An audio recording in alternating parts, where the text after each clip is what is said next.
Olá, minhas amigas da área da educação e meus amigos. Estamos aqui hoje no Alô Educação. Contamos com a presença da Iana Dias, mestrando em neurociência, uma vasta experiência em coordenação escolar, minha irmã e minha sócia. Obrigada, Iana, por aceitar o meu convite, por estar aqui hoje para colaborar com a nossa educação no estado de Goiás. Gratidão. Espero que vocês gostem do nosso programa, porque hoje nós vamos tratar de um assunto bastante relevante: altas habilidades e superdotação. Super curioso porque hoje a gente vê que as dificuldades de aprendizagem são enormes, mas aumentou muito a quantidade de crianças com altas habilidades e superdotação. Então nós vamos trabalhar com esse assunto, que é de grande importância para você, professor. Fica ligado no próximo bloco.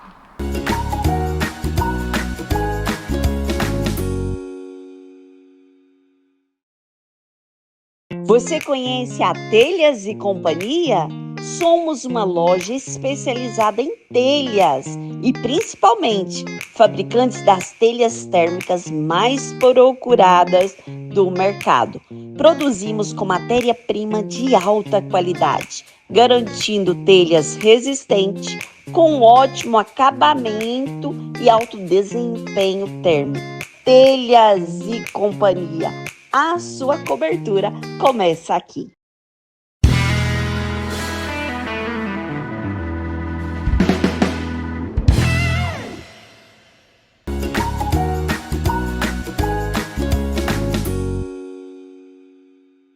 Voltamos no Alô TV com o nosso programa Alô Educação. Estamos aqui hoje com a Iana Dias, mestrando em neurociência, uma vasta experiência em coordenação escolar e dificuldades de aprendizagem também. Você tem vários cursos, né, Iana? Eu queria que você falasse um pouco sobre a sua experiência aqui no nosso programa, porque o nosso assunto hoje vai ser super interessante, porque a gente vê que a gente está trabalhando muito com as dificuldades de aprendizagem. E a gente trabalhar sobre altas habilidades e superdotação é um assunto super curioso e de grande valia para os nossos professores. Mas, mais uma vez, obrigado por estar aqui e aceitar o meu convite.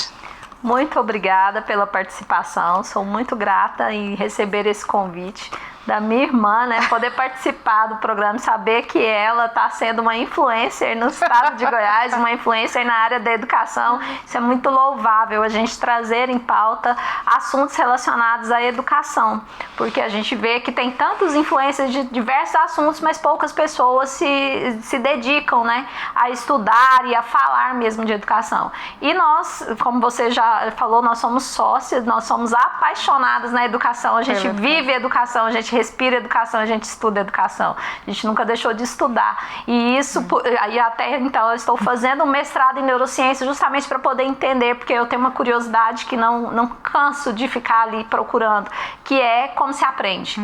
Então, vou começar a falar um pouquinho da minha carreira na educação, para poder justificar até onde eu cheguei, o que eu fiz, para poder entender um pouco mais sobre educação. Eu sou formada em letras e durante a faculdade de letras eu fui me apaixonando na área pedagógica. Então eu saí da letras, não fiz pedagogia, mas procurei fazer coisas na área da pedagogia. Fiz uma especialização em psicopedagogia para poder entender mais sobre como se aprende, porque naquela época, lá em 97, ainda 99, estava em voga o cérebro, o que aprende, como que se aprende, quais são as técnicas. Então o que se falava muito? De psicologia cognitiva. Era tudo que a gente tinha na área da educação. Então se estudava-se a psicologia cognitiva, então acreditava mesmo que era dessa forma e todo mundo replicava aqueles conhecimentos. Hoje, graças a Deus, na década de 90 também começou-se ali os estudos de neurociência e hoje já está em voga aí toda essa amplitude, um estudo muito robusto sobre o que é neurociência, o que se estuda, como a neurofuncionalidade do cérebro. E aí eu quis me embrear nessa seara aí, para compreender mais sobre o cérebro e auxiliar as crianças a se autoconhecer para aprender mais. Então, com isso a gente faz uma capacitação com os professores diariamente, para a gente poder entender aquelas crianças que têm o desenvolvimento além e aquém. né? Então a gente precisa olhar o todo da criança, a sua integralidade. Porque o normal é a gente ver as crianças com dificuldades, né? Sim. Eu vejo, pelo menos na nossa rotina, a gente tem um olhar mais atento àquela criança que está passando por alguma dificuldade, não está aprendendo a ler, não está falando corretamente, e a gente esquece daquelas crianças que estão aquém não, além, né? E essas crianças que estão além, elas precisam também serem cuidadas, né, Iana? E aí que surgiu altas habilidades e superdotação, foi mais ou menos assim, não é que surgiu, mas resolveram a estudar sobre isso, né? Então, altas habilidades e superdotação é um estudo muito antigo até, só que agora está mais em voga, as pessoas, graças a Deus, começaram a compreender melhor e buscar alternativas. Já tem 10 anos que eu fiz curso nessa área, para você ver tanto que é... Quanto tempo? O quanto é antigo na minha realidade, e é muito mais antigo até na história da educação, se a gente for olhar para isso. Então, as pessoas já estudavam muito, já se falavam muito, mas agora que está tendo essa amplitude, essa divulgação, estão jogando luz para esse tema, que é muito importante, né? Então, e a altas habilidades e superdotação, ela também é uma inclusão. Isso que eu ia falar. E o que é a altas habilidades e superdotação? O que é? Vamos colocar assim, como se diz na área da educação, colocar a teoria, vamos lá, depois a gente vai para a prática. Então, para a gente poder identificar uma criança com altas habilidades e superdotação, 3 são os fatores fundamentais para a gente poder observar, e assim eu passo para as professoras, é como se fosse uma regrinha, mas é um campo de observação. Não vou colocar que é uma receita de bolo, mas é um campo de observação que precisa ser olhado. A gente precisa ver a criatividade da criança ou do adulto, a criatividade, o engajamento com a tarefa, que é aquele esforço para fazer aquilo, e aí às vezes se confunde com o hiperfoco do autismo, hiperfoco do TDAH, então tudo isso precisa ser observado com bastante cuidado até. Então, às vezes é o engajamento, é o esforço mesmo de fazer, enquanto não termina aquela atividade, não quer sair daquilo, porque gosta daquele assunto. Então, é um engajamento com a tarefa e a habilidade acima da média. É aquele aluno que não é porque ele, nossa, então altas habilidades de superdotação só tira 10. Às vezes não. Às vezes numa conversa que você tem com ele, você percebe que o pensamento dele é diferente dos demais. Eu costumo dizer assim que até muitas vezes quando eu vou falar com os professores, eu falo assim, olha, vamos olhar para essas crianças com muito cuidado, porque nós típicos, é como se a gente fosse a base da pirâmide e eles constroem a pirâmide. Então, eles têm um pensamento diferente, eles estão além da gente. Então, quando você conversa com a criança, e às vezes esse aluno que tem altas habilidades de superdotação, ele até tira nota ruim.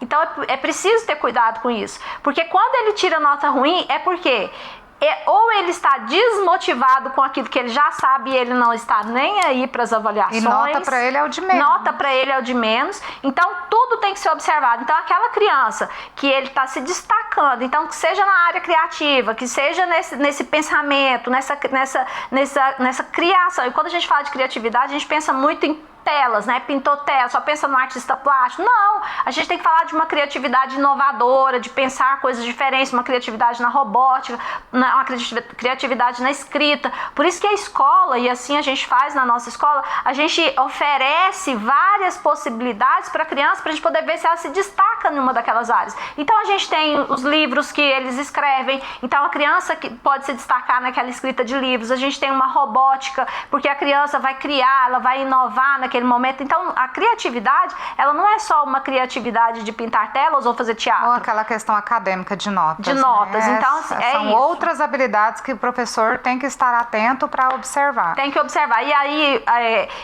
e a gente precisa trabalhar muito essa capacitação dos professores, porque muitas vezes eles acreditam que, então você tem o diagnóstico de altas habilidades de superdotação, faz essa conta de matemática aqui.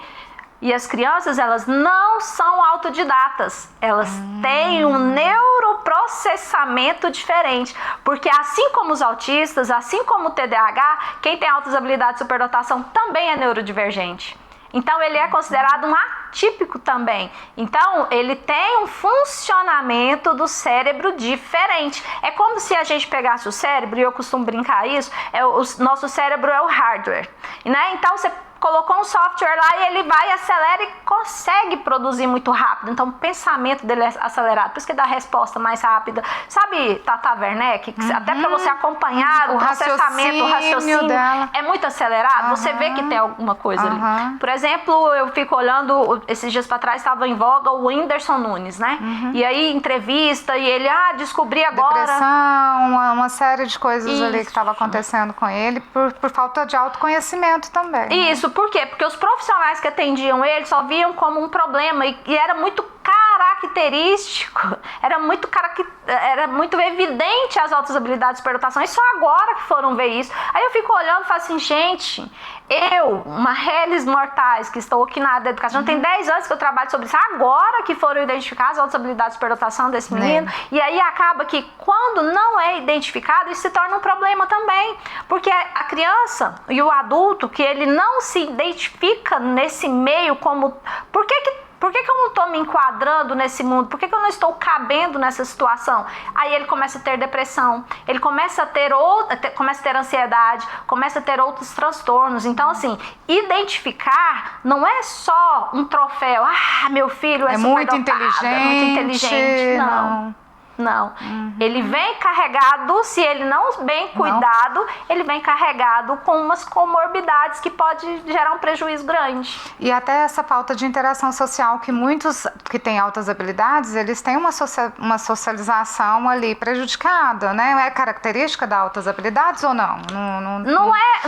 Por exemplo, se eu olho uma criança e vejo, ele está muito quietinho, não enturma com a criança da idade dele... Tem essas características?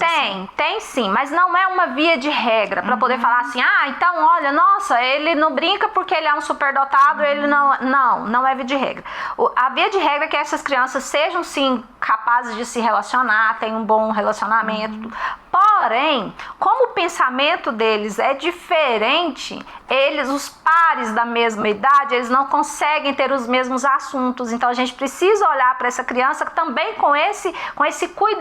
Por que ele não está se relacionando com essas crianças? Porque enquanto eles estão brincando de carrinho, eles já estão pensando em fazer foguete. Como que vai ter essa conversa? Como que vai ser essa parceria? E aí é a hora que entra a escola com a capacitação adequada para saber, ele está nesse nível dessa turma? Será que eu preciso dar tarefas de desafio? Será que eu preciso fazer um enriquecimento curricular? Então, sim, a gente precisa ter muito cuidado com o profissional que está com a criança, porque ele pode trazer muitos prejuízos para essa criança. Uma criança que pode se destacar, se não cuidar, ela pode ter prejuízo. E ter prejuízo e prejudicar também a turma, porque se ela está desmotivada, ela está ali atrapalhando a sala, uma criança que poderia ser destaque e acaba sendo o último, né, na questão curricular mesmo. Então, eu acho que essa capacitação ela é muito importante. Você tinha falado da questão dos autodidatas, né, mas também não é um tipo de altas habilidades. A criança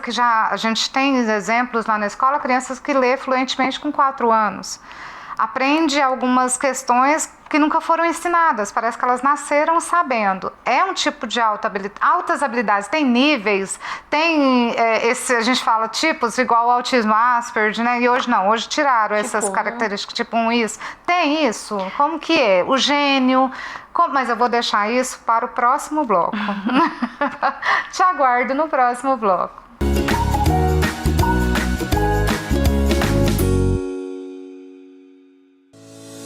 Seja muito bem-vindo à Vitalux, uma clínica pensada para oferecer saúde, bem-estar e autoestima em cada detalhe. Aqui você encontra atendimento especializado em dermatologia facial, corporal e capilar, além da nutrologia, cirurgia plástica, ginecologia e estética avançada. Vitalux, excelência e cuidado completo para você. Meu nome é Lana Bezerra e vai ser um grande prazer atendê-los. Tá transformado, Goiás no seu melhor, está bem cuidado. estado.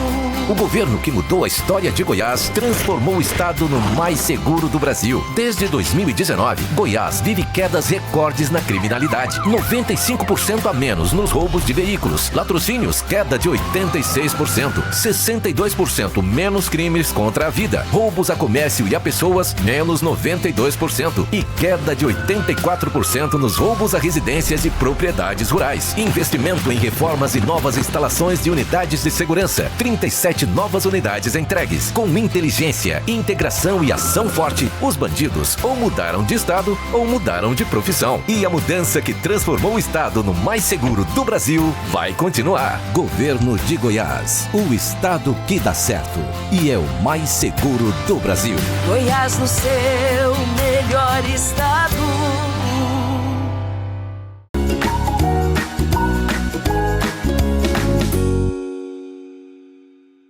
Voltamos no nosso Alô Educação com Iana Dias, com um assunto de grande relevância para os nossos professores, pais e também alunos. Nós estávamos trabalhando no bloco anterior sobre altas habilidades e superdotação. E a gente deixou uma pergunta bastante intrigante no sentido de qual a diferença de altas habilidades, superdotação e autodidata também, né? E se altas habilidades têm níveis, como que a gente pode, determinado momento, a gente... Não, porque o professor não dá diagnóstico, mas ele ter essa sensibilidade de saber que ele é um autodidata, ou ele tem altas habilidades, ou ele é um gênio. Qual que é a diferença? Então, um dos fatores para a gente poder observar altas habilidades e superdotação, quando criança isso é muito mais fácil, porque é aquele que a gente chama de prodígio, sabe? É aquela criança que aprendeu a ler muito cedo, ninguém ninguém estimulou e ela aprendeu a ler, e aí a gente tem também as crianças que são autodidatas, e aí já é outro parâmetro lá da espiritualidade que a gente já não entra, né, para poder entender, mas que é uma característica das altas habilidades e superdotação, sim.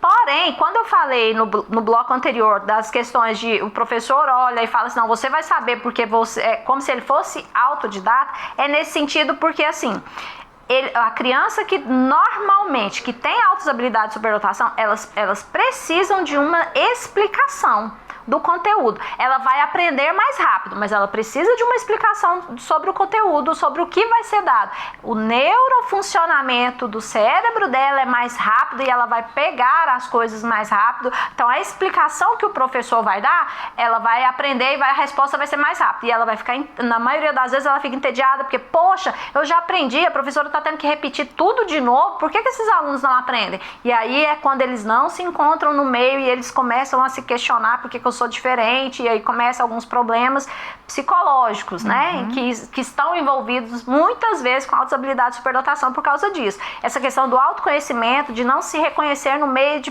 perceber que está diferente daquela turma. Agora, vamos lá. Altas habilidades de superdotação, foi essa pergunta, né? Se tem níveis. Se tem níveis. Primeiro, eu vou explicar. Altas habilidades / superdotação. Por que esses dois nomes? Vamos dizer assim, um antigamente chamava, que era superdotação, e outro agora a gente fala de altas habilidades. Para não confundir, um é sinônimo do outro. Então, altas habilidades é a mesma coisa de superdotação. Só que antigamente, lá quando a gente era criança, quando falava assim de superdotação, todo mundo achava assim, uau! É um gênio. É um gênio. Uau, ele é super todo dotado. Mundo lembra de Einstein. Né? Então dava aquela referência e tal, e todo mundo ficava assustado, e aquele menino, como um troféu. O que acontece? Eles são gênios? Poderá ser, mas ainda não, principalmente quando criança. Por quê? Para ser considerado um gênio, ele precisa ter realizado algo que transforma a sociedade.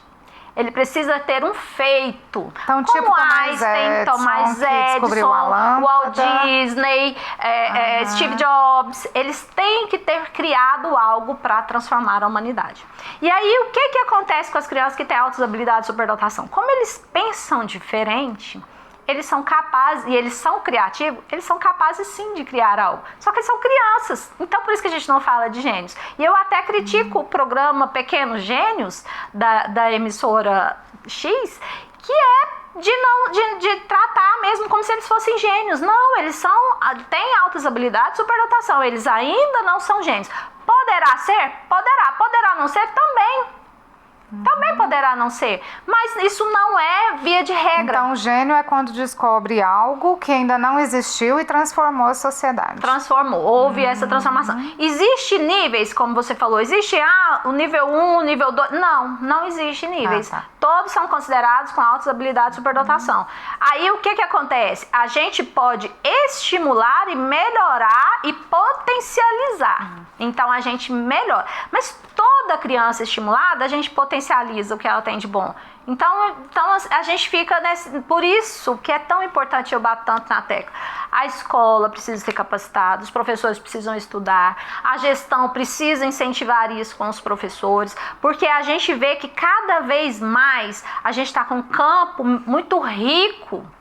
Muito rico dessas crianças. Estão muito próximas de nós, exatamente. Com grande quantidade. Olha, assim, estatisticamente eu não sei te falar, mas cada vez mais está surgindo crianças com altas habilidades superdotadas. Assim como o autismo, hoje o autismo está 1 a cada 31 crianças. Crianças com altas habilidades de superdotação proporcionam mais ou menos a mesma coisa. Então são muitas crianças, não são poucos. Então assim, lá na escola eu tenho mais ou menos 1 ou 2 em cada turma. Então, se você for parar para pensar, é muito. Nossa, mas você quer dizer, então, que a sua escola tá cheia de superdotados? Quem é você? Não, eu quero dizer que eles são tão comuns que eu consigo identificar dentro de um núcleo ali que seria visto como crianças normais. Fulaninho ali se destaca, gosta muito de participar da aula. Então, assim, a gente precisa olhar com cuidado com essa criança e estimular, não tolir a sua capacidade, que é o que a maioria das escolas fazem quando não tem essa capacidade e competência para olhar. E Ana, eu sei que aqui em Goiânia a gente tem um núcleo de altas habilidades e superdotação, que é o NAAS, né? Mas essa capacitação que você está falando dos professores, eu sei que quem pode fazer essa capacitação? É uma psicopedagoga? É um neurologista? Quem? Porque os professores hoje, eu tenho certeza que assistindo esse programa, eles devem estar pensando, onde eu vou procurar ajuda, onde eu vou procurar me capacitar? Qual ajuda que você pode, qual dica que você pode dar para o professor para ele começar a estudar esse assunto? Procurem livros. Procurem livros, porque assim, eu sou muito curiosa, então todo assunto que eu tenho curiosidade, eu vou atrás, eu procuro livros, eu vou sozinha, eu procuro vídeo no YouTube, eu procuro saber o que é que tá falando, tal, eu não fico esperando. Então isso é muito de mim. Então isso é o que eu passo para minha equipe, e aí eu consigo capacitá-los e vou incentivando eles a procurarem cada vez mais.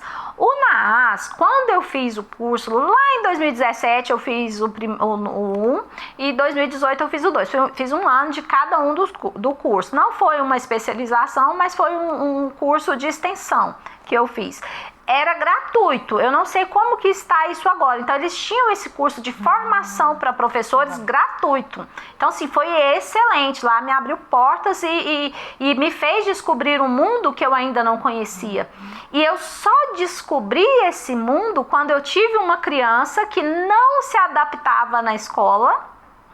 E eu precisava entender o que tinha com aquela criança, por que ela não estava se adaptando, e eu sou muito dessa. Quando eu tenho um problema, eu não corro dele, eu vou para cima e eu quero entender o porquê que essa criança não está se adaptando, o que está acontecendo. E eu comecei a perceber que ela era além dos demais. O que parecia ser um problema era muito além do que aquilo que eu estava vendo. E o problema que ela tinha era específico, que ela não queria ficar dentro da sala de aula, ela não queria fazer atividade. Como foi? Dá essa percepção para que os professores estão assistindo agora. Pense, eu posso estar com a criança assim, eu tenho que ter esse olhar diferenciado. Eu amo histórias. Eu acho que histórias fazem com que a gente aprenda de uma maneira bem gostosa, bem interessante. Então, contar a história dessa criança, eu já conheço. Eu sei como foi todo o decorrer da história, mas vocês ainda não. Então, isso faz com que vocês instigam essa curiosidade e perceba que no decorrer do ano, a criança ela pode transformar, né? Eu falo que de repente ela pode ter um insight que fala, né, de habilidades, e que você possa perceber que essa criança tem superdotação, altas habilidades, superdotação. Então conte um pouco sobre essa criança, Ana, para que esse professor hoje tenha esse olhar, como você teve. Então, essa criança, ela entrou pra gente, ela saiu do grupo de 5 anos, entrou pra gente na série de alfabetização. Mas ela não queria ficar na escola, ela não se adaptava, e ela gritava, e ela não queria ficar, e aí a gente convidou a mãe para ficar dentro da escola com ela, para até a gente ver o que estava acontecendo, que jeito que a gente poderia adaptar essa criança. E a mãe, a gente arrumou uma mesa na porta da sala de aula, porque ela não entrava pra dentro da sala de aula. E lembrando que a adaptação geralmente é com 2, 3 anos, que a criança chora, não quer ficar, aquele choro, né, que todo mundo, até nós como fomos criança, passamos por isso. Agora, de uma criança com 5 para 6, não, já estava com 6 anos, né? Isso aí a gente viu que já era alguma coisa diferente ali, né? Isso, e aí ela não ficava, e eu conversava com ela, falava, eu tô com medo, eu não quero entrar pra dentro da sala de aula, e a gente arrumou uma mesa pra mãe ficar, perguntei se a mãe tinha tempo pra ficar na escola, a mãe falou, tem, eu falei, então vamos arrumar uma mesa pra você vai ficar em frente à sala de aula, ela vai vendo aquela movimentação, até que ela vai gostar, e a gente vai conseguir colocar ela dentro da sala de aula. Só que eu achei que isso ia durar uns 10 dias, isso durou 6 meses. E ela não entrava dentro da sala de aula, e não entrava, 6 meses é um exagero, foi acho que uns 2 ou 3 meses, né? E ela não entrava dentro da sala de aula, e quando a gente falava vamos, ela gritava e não queria. E aí um dia eu estava passando perto dela com a mãe dela, e a professora explicava para as crianças dentro da sala de aula o que era para ser feito, e vinha e explicava para ela sozinha, e voltava, e assim foi fazendo. E aí um dia eu passei perto dessa mesa, a menina estava lendo a tarefa sozinha, o que era para ser feito. Eu olhei para a mãe e falei assim, mas agora que ela vai ser alfabetizada, ela já sabe ler o que é para fazer? Ela falou, nossa, essa menina até bula de remédio eu tenho que esconder dela. Porque ela lê tudo, e aí ela vai falar o que o remédio está fazendo. Aí eu falei assim, ué, mas a gente precisa olhar para essa situação, porque se é para ela estar na alfabetização, e agora que eles estão começando o som, e ela já está lendo e já está entendendo que ela está lendo, não está fazendo muito sentido. E a mãe, quando a menina ia para a sala, a mãe tinha que ficar na porta, a menina subia na mesa, a menina virava de cabeça para baixo, então ela não tinha nenhum tipo de comportamento que ficasse dentro daquela sala de aula, porque para ela não estava fazendo sentido. Aí eu falei para a mãe, falei assim, não tá legal isso. E aí eu fui atrás para poder tentar identificar o que era, o que estava acontecendo. E aí eu descobri o NAAS. Quando eu descobri o NAAS, eu já liguei, já falei dessa criança. Eles imediatamente falaram, manda aqui pra gente poder fazer uma avaliação. Foram muito solícitos. E aí começou-se o trabalho com ela. E aí eles me convidaram para eu poder participar da capacitação que eles ofereciam. E aí eu fui, fiz toda a capacitação. E assim, a gente avançou essa criança, e aí ela mudou da água pro vinho. Foi a mesma coisa de tirar com a mão o problema. E hoje então, ela já escreveu um livro, né? Bilíngue, inclusive. Bilíngue, o livro que ela escreveu é bilíngue. Com 7 anos. No outro ano, ela escreveu um livro bilíngue, né? Em português e inglês, sem ter muita instrução. Pode falar até que foi autodidata também. Então, assim, era uma situação que tava se criando, que não era um problema. Era uma necessidade de olhá-la em sua integralidade. Então, por isso que a gente precisa ter muito cuidado. E essa questão do olhar diferenciado também, Ana, eu vejo, porque a criança com altas habilidades, ela é uma autodescoberta tão grande porque ela ainda é criança. Ela não sabe, por exemplo, nós sabemos até que nível a gente sabe o que vamos aprender, quais são as nossas capacidades, a criança não. A criança, ela é completamente, vamos colocar assim, dependente de um olhar de um professor e dos pais, né? Ela precisa ser conduzida. Como a criança já sabe ler, vai falar para você, eu já sei ler, porque ela não sabe que aquilo ali é um parâmetro certo ou não, né? Então, é o olhar diferenciado do professor que tem que fazer com que a gente veja a integralidade dessa criança, né? E é essa capacitação que eu sempre insisto com vocês no programa. O professor, ele tem que estudar. ele tem que se capacitar, porque cada criança é diferente uma da outra, as necessidades são diferentes. E as altas habilidades, tudo que eu aprendi com a Iana, não é só questão de português, matemática, essa criança que é bilíngue, não. Nós tivemos uma outra criança que ele fazia bonequinhos, né, Iana? Eu queria também que você colocasse esse outro tipo de arte, essa questão, porque ele era... Praticamente ele fazia, em 2 minutos ele construiu um bonequinho ali de massinha, e um boneco perfeito. Isso Articulado. também, e articulado, né? Isso também é altas habilidades, né? Eu gostaria que você colocasse esses outros exemplos, a não ser na área acadêmica, mas outros exemplos aí do seu dia a dia, para que o professor também possa perceber que não é só a área acadêmica, nós temos outras áreas, como a Iana colocou, a Tata Werneck, que é um artista, ela é comediante, isso é altas habilidades, você se destacar naquilo que você faz, não é mais ou menos assim? Isso. Às vezes as pessoas não se destacam naquilo que faz, né? Porque isso depende de uma série de fatores. Então, assim, por exemplo, igual vou citar o exemplo da Tata Werneck, não são todos que têm essa coragem mesmo de estar na frente de uma televisão, de falar em público, tudo. Às vezes a gente tem eu não sei se você assistiu o filme do Steve Jobs, e aí você viu que o Steve Jobs era o que colocava a cara, ele vendia o produto, mas quem fazia a maior parte das coisas era o amigo, que ele também tinha altas habilidades, mas ele ficava escondido. Então é porque ele não trabalhou bem essa socialização, essa questão de se apresentar. Então tem outros problemas também que influenciam nisso, né? Então, aí voltando ao assunto da criança que às vezes faz ali com massinha, a gente tinha esse que fazia, e a escola incentivava sempre, e a gente vendia os bonecos dele, incentivava ele, e hoje ele é um empreendedor. Isso é muito bom, muito rico, né? Esse campo dele. A gente teve, por exemplo, ano passado, uma criança que com 4 anos estava na alfabetização, mas ele já estava melhor que os meninos da alfabetização, na verdade, com 4 anos. Ele já lia, e os meninos ficavam assim, nossa, mas ele é tão pequenininho, ele sabe mais que eu. Os meninos questionavam, porque ele era muito pequeno mesmo.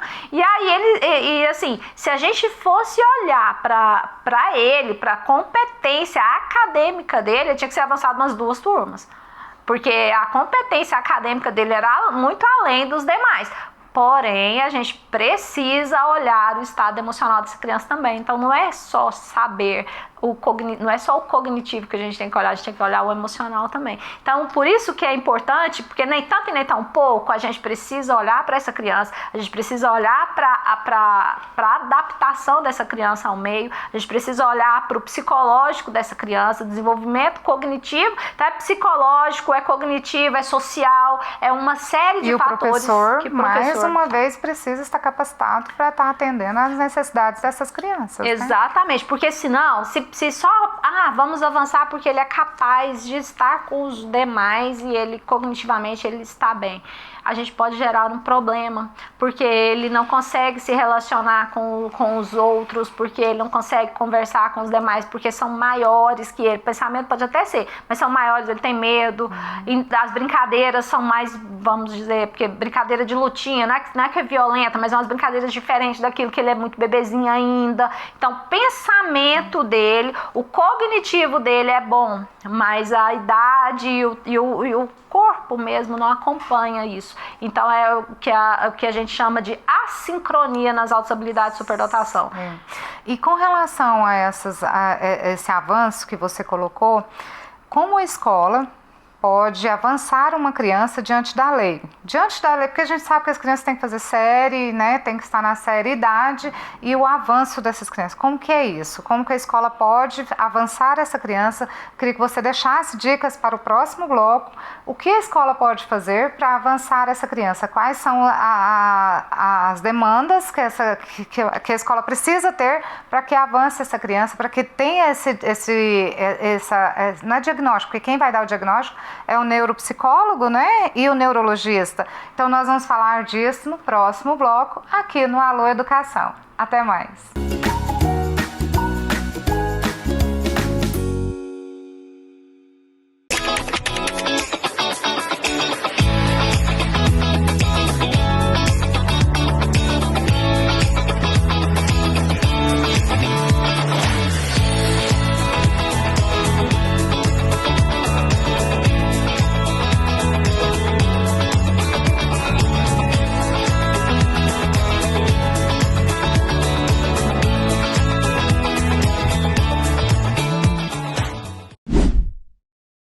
sintomas de dengue, zika ou chikungunya? A hora de procurar uma unidade básica de saúde é agora. Se notar manchas vermelhas no corpo, não se automedique e procure atendimento médico. Se tiver febre, sentir dores de cabeça e atrás dos olhos, não perca tempo. Procure uma unidade básica de saúde. Se sentir dores no corpo, nenhum influenciador vai te orientar tão bem quanto um profissional de saúde. Não deixe para depois o cuidado com os sintomas da dengue, zika ou chikungunya. Tem sintomas?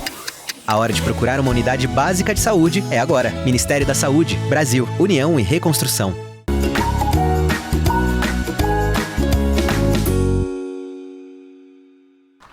Voltamos para o último bloco. E agora nos bastidores eu estava comentando que vai ter assunto para mais 3 programas. Eu prometo que a Iana vai voltar no próximo, não no próximo programa, porque ela tem altas agendas, viu, gente? Ela está terminando o mestrado dela, então ela precisa se capacitar também, mas ela estará em breve aqui novamente no nosso programa. Então vamos para o último bloco, Iana, uma pena.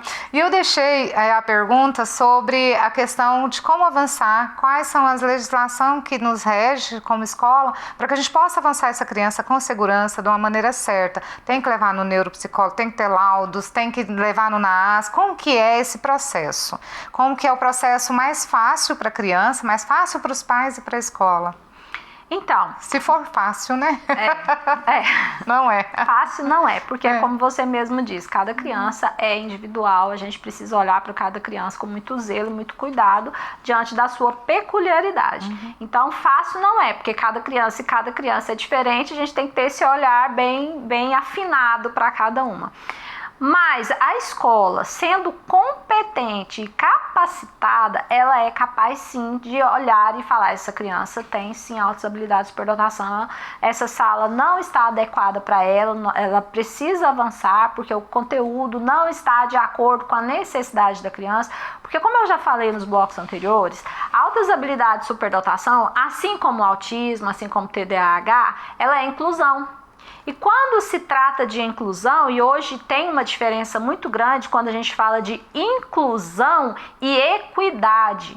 Equidade é o que está mais em voga, que é o que é realmente necessário dentro da escola. A gente tratar as crianças com equidade. O que é a equidade? O que diferencia a inclusão da equidade? A inclusão, você só inclui aquilo que estava fora, você só coloca ela no mesmo bolo. Mas muitas vezes que você coloca ela no mesmo bolo, ela não consegue se adaptar àquela realidade. E o que vem a equidade e faz? Oferece para aquela criança o que é necessário para ela. Ou seja, deixar ela igual aos pares dela. Ela, não sei se ela vai se igualar aos pares, mas eu vou favorecer algo para ela, de acordo com a necessidade dela. Por exemplo, aquele conteúdo está fácil demais, está monótono demais, eu ofereço um enriquecimento para ela. Porque não tem a necessidade de estar igual, porque às vezes o igual para ele deixa ele monótono, é chato a aula. Então eu ofereço um enriquecimento para ele. Isso é equidade, é eu oferecer para a criança aquilo que ela precisa. Então eu vou trazer essa criança, eu vou se incluí-la, mas eu vou oferecer além do que de só vai incluir atender ela as necessidades dela. Atender a necessidade dela. E o que a escola pode fazer? Ela está apta a avançar quando precisa? Sim, mas o avanço tem que ser muito pensado, muito estruturado e conversado com a família principalmente. Por quê? Porque essa criança, como eu falei, a maioria das vezes, quando a gente tem um caso de altas habilidades de superdotação, a gente tem uma assincronia, que é esse desenvolvimento cronológico está em desacordo com o desenvolvimento cognitivo. Então a criança tem 4 anos, mas o desenvolvimento cognitivo dela está com 7. Mas o cronológico e a maturidade psicológica dela está aqui com 4 anos. Então, às vezes não dá certo com crianças maiores, mas tem criança que está aqui com 4 anos, mas o desenvolvimento dela cognitivo e ela gosta das brincadeiras com os maiores, então dá certo. Então, tudo varia. É um estudo de caso. É um estudo de tudo caso. Tudo bem relatado em ata. Todas as reuniões com os pais, os encaminhamentos quando necessário. Então, nem todas as vezes é necessário encaminhar para o neuropsicólogo. É porque assim, acaba que o neuropsicólogo, ele é excelente, mas ele não deixa de ser um custo. E ele é um custo, mas não é porque ele é um profissional caro, mas é porque os testes são muito caros. Então não tem como ele fazer um preço acessível para todo mundo, porque é realmente caro o trabalho dele. Então aí o que acontece? O ideal seria que fizesse sim. Mas até fazer, essa criança demora geralmente 3 meses, 4. Essa criança precisa ser atendida com agilidade. Sim. Então a escola ela pode avançar fazendo esses relatórios em ata, fazendo todas essas reuniões com a família, junto com a capacitação do professor, o estudo de caso mesmo daquela criança. Aí ela avança e vai atender as necessidades daquela criança. É tipo um PEI, né? É um PEI, tem que fazer um PEI, né? Tem que fazer um plano de ensino individualizado, e aí faz-se um estudo, né, daquela situação e verifica se o avanço é o ideal para ela ou só um enriquecimento curricular. Porque se for só um enriquecimento curricular, ele fica na série em que ele está, eu enriqueço o material que ele tem e tá tudo certo.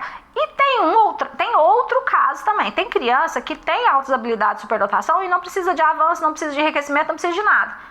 Mas tá tudo bem também. Por quê? Porque ali ele está tranquilo, porque às vezes o incentivo é de alguma coisa para ele fazer em casa, o incentivo é diferente, então tudo isso tem que ser analisado. Ou então pode ser até uma habilidade em esporte também, né, Iana? Sim. Então não tem como a gente enriquecer um futebol na Não escola. tem como, então varia então, essas altas habilidades. Não quer dizer que então, vai ser só na área acadêmica? Não, é na área artística, é na área de tudo que envolve artes, esporte, tudo. Cultura, tudo. Tudo. Tem, é como se ela tivesse um termômetro a mais para aquela atividade que ela está fazendo. Isso. Ele é melhor naquela atividade que ele está fazendo. Isso, que é... Mas como nós somos da área da educação, a gente costuma ver mais essa questão acadêmica, né? Sim. Matemática, português, história, geografia. E geralmente eu vejo que a área que mais se destaca é a matemática. Eu tenho essa proporção? Não tem. Não, isso. por exemplo, tem crianças que gostam muito de falar de geografia, de estudar bandeiras, de estudar outros países. Então, assim, eu não vejo só na matemática, não. Tem crianças que escrevem muito bem. Tem criança que escreve textos que a gente fica encabulado, fala, meu Deus, parece que quem foi que escreveu pra você? Foi um IA que fez. E tem textos que eu pego lá na escola que eu falo assim, se não tivesse feito aqui na escola, eu ia falar que ele tinha pego do IA, ele tinha copiado. Então, assim, é umas coisas bem diferentes mesmo. Então, o que a gente precisa fazer? Enriquecer e estimular para poder melhorar. E são essas crianças que vão transformar o mundo. E eles vieram realmente, né, para nos ajudar, para nos colocarmos numa situação não de comodidade, mas sim sempre estudar, sempre estar se capacitando, porque hoje eu vejo que a moda muito é a questão do autismo, nós temos que estudar a questão como trabalhar com os autistas, como lidar com as dificuldades de aprendizagem, e aí veio as altas habilidades de superdotação, que eu acho que está ali, igual você falar, para equilibrar mesmo, né, para a gente ver que tem ali as crianças que vão realmente ajudar até os autistas, as outras crianças com dificuldade de aprendizagem, que veio realmente para nos ajudar, né? E às vezes essa questão do autismo, não vou falar que é moda, mas está muito em voga e acaba que existe aí são várias teorias conspiratórias, aí você não sabe se acredita, se fica, se vai. Tem muitos autistas, né, Iana, que com tem altas habilidades superadoras. Porque é como eu falei, assim, são vários fatores que ficam ali, similares. Por exemplo, quando eu falo que tem um engajamento com a tarefa, o que é o engajamento com a tarefa? É o hiperfoco do autismo. Parece ser o hiperfoco do autismo. Porém, o engajamento com a tarefa não é uma preferência, não é o hiperfoco. Então, precisa entender. Esses dias mesmo eu estava conversando com as crianças lá na escola e as meninas, porque eu tenho hiperfoco em maquiagem, que eu tenho hiperfoco. Eu falei, gente, tá banalizando a questão do hiperfoco. Não é hiperfoco, isso é preferência, eu gosto disso. Não, as pessoas estão falando que tem hiperfoco disso. Peraí, hiperfoco é um nome que se dá a uma situação do autismo ou do TDAH, que é só ficar naquilo ali, só fala daquilo ali, não muda daquele assunto. Então, quando eu tenho uma preferência, por exemplo, Thomas Edison, enquanto ele não descobriu a lâmpada, ele não sossegou. Isso era uma preferência, era um hiperfoco? Poderia até ser, mas era uma preferência, mas é de 90% transpiração e 1% inspiração. E aí as pessoas acham que a autos-habilidade superdotação é um dom de Deus, e aí eu vou, um talento, é um dom. Não é, porque muitas vezes, quando estimulado, desenvolve. Então é como achar que só é criativo quem nasceu criativo. Não é. A criatividade, ela se desenvolve. A criatividade, ela é desenvolvida. Por quê? Com estímulo, com interesse. Então, com uma aula prazerosa em que trabalha ali metodologias ativas ou trabalha numa aula de robótica, você desenvolve a criatividade da criança. E, então, é por isso que é tão importante trabalhar essa questão artística na infância, porque é ali que a gente vai estar estimulando. Ou as altas habilidades, ela tem um momento para se desenvolver, ou eu tô te falando assim, porque eu tiro por mim, eu já tô na idade, eu não vou conseguir aprender línguas. Eu tento aprender inglês e não consigo. Talvez se eu tivesse aprendido mais cedo, na infância, com certeza seria mais fácil. Da mesma forma, as altas habilidades. Quanto mais estimulado, mais cedo você acha que desenvolve as altas habilidades? Não. Como que é isso? Assim? Não é que altas habilidades é desenvolvida. Eu falei de criatividade desenvolvida. Altas habilidades, não. Entendi. Altas habilidades superdotação é uma condição, é neurodivergente. Então ela nós não conseguimos ficar mais inteligentes? A gente consegue com estímulo, mas não consegue a ponto de ter altas habilidades superdotação. Entendi. Você melhora, você estimula, você cria sinapse, você tem neuroplasticidade, tem várias áreas aí do cérebro que vai sendo estimulado e vai melhorando, mas não chega a ponto de ser uma altas habilidades superdotação. Por quê? É uma condição. O que eu falei? Altas habilidades superdotação é um cérebro acelerado, que pensa muito rápido. Como a Tata Werneck faz a piada aqui, faz a piada rapidinho. Por quê? Porque ela pensa muito rápido. Até pra você acompanhar o raciocínio, é difícil, porque ela fala muito rápido. Então é um pensamento acelerado, é um cérebro que pensa muito rápido. Isso não tem como a gente desenvolver. Você tem como você desenvolver? Peraí, vou apertar o botão aqui do meu cérebro e ele vai pensar bem rápido agora. Não, tem como você desenvolver para pensar diferente, para estudar mais, para fazer mais leituras, para poder ir pensando outras coisas. E isso você estimula através de sinapse, através de neuroplasticidade, você vai melhorando a sua capacidade cognitiva. Mas altas habilidades superdotação nasce e normalmente é hereditário. Sempre tem na família, você pode observar. Quando lá na escola, quando eu percebo que tem uma criança, eu chamo os pais para conversar e falo assim: como é que era vocês na escola? Nossa, minha mãe me avançou. Eu falo aí, ó, tá vendo? Já existia assim, alguma coisa diferente. Por que ela te avançou? Porque ninguém sabia ler na minha sala e eu já sabia ler. Falei, tá vendo? Tem alguma coisa aí, vamos investigar, vamos atrás, tudo. Então, assim, aí o ideal é que se procure, sim, uma neuropsicóloga pra gente poder ser mais assertivo. Mas a escola sozinha, ela é capaz, desde que ela tenha competência e capacidade para ajudar essa criança, porque senão ela vai achar que ela tá ajudando e ela tá atrapalhando. Ótimo. Então, gente, é estudar. É estudar, estudar e estudar, né, Iana? E tentar procurar cursos, como a Iana disse, no NAAS. Se vocês se interessarem por esse assunto, pode procurar a Iana também. Nas redes sociais. Nas redes sociais. Mas, infelizmente, está acabando o nosso programa. E eu falei que tem assunto para mais 3 programas. Vou trazê-la de volta. Com isso, se você se interessou nesse assunto, quer capacitar seus professores, quer se interagir mais a esse assunto, a Iana vai deixar as redes sociais, os contatos dela, para que você possa procurá-la com todo carinho. Eu tenho certeza que ela vai te atender. Sim, meu contato é @diasiana, YA2NSA.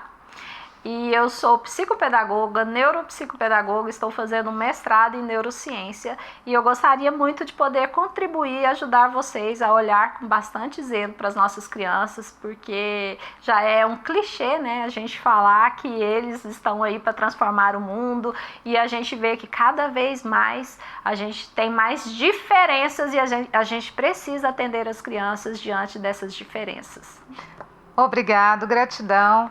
Conto com vocês para o próximo programa, com a audiência de vocês. Nós estamos aqui no Alô TV, na Alô Educação. Até o próximo programa.